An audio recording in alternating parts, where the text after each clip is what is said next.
महाळुंगे पडवळ तालुका आंबेगाव परिसरात असलेल्या स्टोन क्रेशर उद्योगांकडून पर्यावरण नियमांचे सर्रास उल्लंघन केले जात असल्याच्या निषेधार्थ परिसरातील संतप्त नागरिकांनी तीव्र आंदोलनाची घोषणा केली आहे।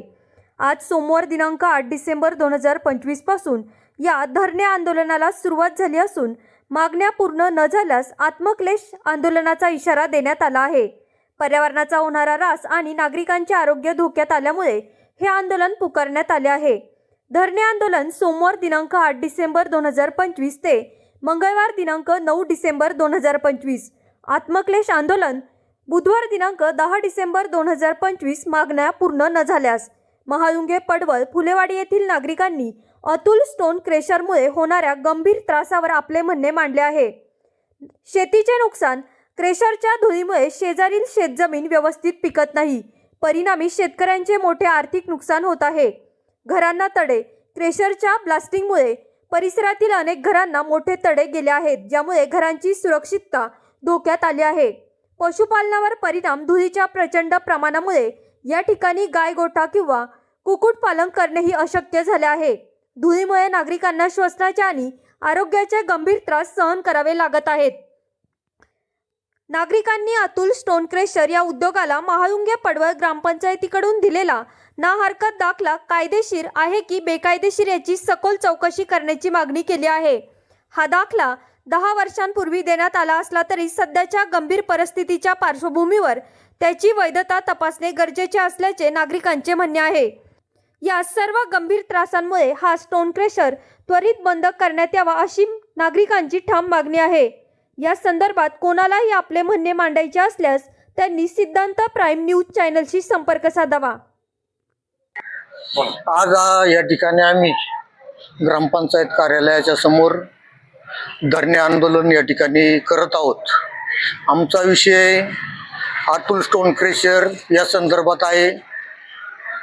2010 साली ग्रामपंचायत महाळुंगे पडवळ या ठिकाणी कुठल्याही प्रकारे ग्रामसभेमध्ये या स्टोन क्रेशरला परवानगी देण्याबाबत कोणताही निर्णय न घेता, कोणतेही प्रोसिडिंग न करता या ठिकाणी परस्पर सरपंच, विद्यमान त्यावेळेचे सरपंच यांनी परस्पर त्या ठिकाणी परवानगी दिलेली आहे।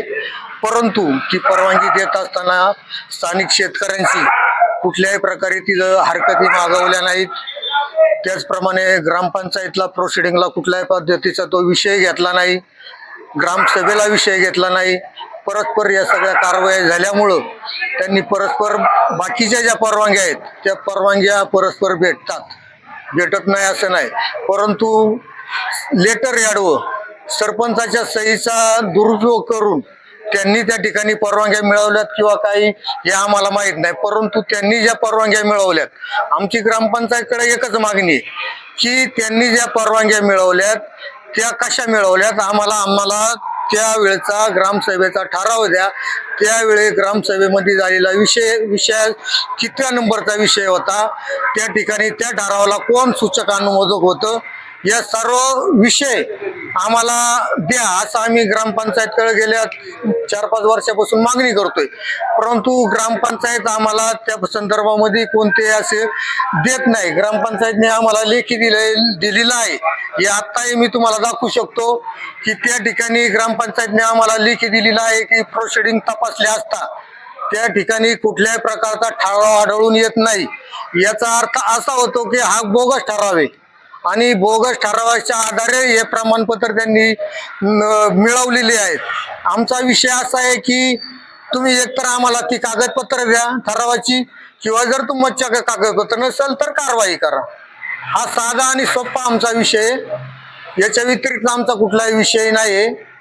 एकतर आम्हाला ठराव द्या, कुठल्या विषयावर अनुसरून तो ठराव घेतला, आणि जर तुमच्याकडे कागदपत्र उपलब्ध नसेल किंवा तुमच्या दप्तरी ती नसेलच तर तुम्ही त्याच्यावर कारवाई करा। तहसीलदार यांनी सुद्धा त्या ठिकाणी येऊन पंचनामा केला। पंचनामा करत असताना त्यांनी, हे तुम्हाला मी दाखवू शकतो, स्पष्ट त्याच्यात उल्लेख आहे की शेजारची जमीन, शेजारी असणारे घरे, शेजारी असणारी शेती, या सर्व ठिकाणी त्या क्रेशरच्या धुळीमुळं नुकसान होते, ब्लास्टिंगमुळे तडे जातात. हा सगळा प्रकार त्या ठिकाणी घडतोय हे तहसीलदारांनी सुद्धा मान्य केलेलं आहे आणि आमचंही सुद्धा तेच म्हणणं आहे. स्टोन क्रेशर पत्ता काय? आतूर स्टोन क्रेशर माळुंगे पडवळ फुलेवाडी. हा फुलेवाडीतले आम्ही ग्रामस्थ फुलेवाडीतले. त्याच ठिकाणी आमची त्यांच्या शेजारीच जमीन आहे. त्या ठिकाणी आमची जमिनीमध्ये आम्हाला कुठल्याही प्रकारचं काही करता येत नाही. आम्हाला त्या ठिकाणी हे आपलं गाय गोठा करता येत नाही, कुक्कुटपालन करता येत नाही, गोट फार्म करता येत नाही किंवा पणन महामंडळाकडून आम्हाला त्या ठिकाणी जागा भाडेतत्वावर द्यायची होती. पणन महामंडळाला त्यांनी सुद्धा ती परिस्थिती बघितल्यानंतर त्यांनी सुद्धा ती नाकारली. सौर ऊर्जेसाठी त्यांनी सुद्धा ती जागा ह्या एका कारणामुळे नाकारली. तर त्या ठिकाणी जी धूळ येते आणि त्या धुळीमुळे जे नुकसान होणार आहे त्यामुळे त्यांचा त्या ठिकाणी प्रोजेक्ट चालत नाही. आणि आमची मागणी हेच आहे की आम्हाला कुठल्याही प्रकारचा त्रास नको. तो प्रोजेक्ट आमच्यावर जो लादलाय तो बंद करण्यात यावा. माझं नाव नारायण रमेश डोके, माळुंगे पडवळ मध्ये जे स्टोन क्रेशर आहे हे बंद व्हावा आणि याच्यावरती आत्ताचे जे सरपंच असतील, ग्रामसेवक आहेत यांचा जो कानडोळा होत आहे आणि ते दुर्लक्ष करून आमच्या जे गोरगरीब बांधव आहेत यांना नाहक त्रास दिला जात आहे. माळुंगे पडवळ गावाला एक हुतात्म्यांची भूमी, शूरांची त्यागाची भूमी आणि ह्या गावात जर सर्वसामान्य नागरिकांना न्याय भेटत नसेल आणि आंदोलन करण्याची वेळ येत असेल तर हा एक कोणता तरी गावचा कमीपणा आम्हाला वाटतो आणि आम्हालाच आमच्याच गावात न्याय हक्कासाठी आज उपोषण करण्याची वेळ आली ही आम्हाला शोकांतिक आहे. तरी त्या आतूर स्टोन क्रेशरमुळं शेजारी आमच्याकडे जे आमचे समाज बांधव आहेत कुणाला आता क्षेत्रफळ हल्ली कमी होत चालले, कुणाला 2 गुंठे 4 1 एकर 2 एकर असे क्षेत्र आहे आणि त्या क्षेत्रात त्यांना तिथे गाय गोठा किंवा कोणत्याही प्रकारचं डेव्हलपिंग किंवा जमीन रिडेव्हलप सुद्धा करू शकत नाही. कोणत्याही प्रोजेक्ट त्यांना तिथे करता येत नाही. साधं शेळ्या पाळून किंवा गुरं चारायला जरी तिथे गेलं तर ते धुळीचं साम्राज्य एवढं त्या चाऱ्यावर बसलेलं असते की ती गुरं सुद्धा आजारी पडायला लागलेली. त्या धुळीचा प्रादुर्भाव एवढा झालाय की कोणत्याही पिकाला त्याचा रिझल्ट येत नाही. धुळीच्या साम्राज्यामुळे फवारण्या सुद्धा वाया जात आहे. शेतकरी हा सर्वसामान्य शेतकरी तिथे राहत आहे आणि सर्व वंचित आमचे शेतकरी असताना त्यांना तिथे कसल्याही प्रकार सुविधा नाही. त्यांच्या ब्लास्टिंगमुळे एवढे मोठे ब्लास्टिंग होते की लोकांची घरांना अक्षरशः तडे गेलेले, विहिरींचं पाणी गेलेले. लोक सरकार जल जीवन सारखे स्कीमला राबवित असताना आधीच आम्ही दुष्काळी भागात वरती मोडतो. आमच्याकडे पाटाचं कॅनॉलचं लोकांना वरून खालून पाणी नेऊन वरती डेव्हलपिंग करावं लागतं आणि एवढा आमच्याकडे बांधवांकडे पैसे नाहीत की ते प्रत्येक जण ज्यांचे क्षेत्र कमी ते पाणी नेऊ शकतील. कारण वरती प्यायच्या पाण्याची सुद्धा मारामार झालेली आहे क्रेशरमुळं आणि इतके नाहक परिस्थिती की आता तिथल्या लोकांचा आमचा बाबूराव याच्या घराला क्षेत्र गेलेले. हा कमीन तवाच खाणार, याला आता राहायची घराची सुद्धा दुर्भाग्य आहे. असंच लोकांनी घरं बांधले, बंगले बांधले, त्यांना सुद्धा तडे गेलेले.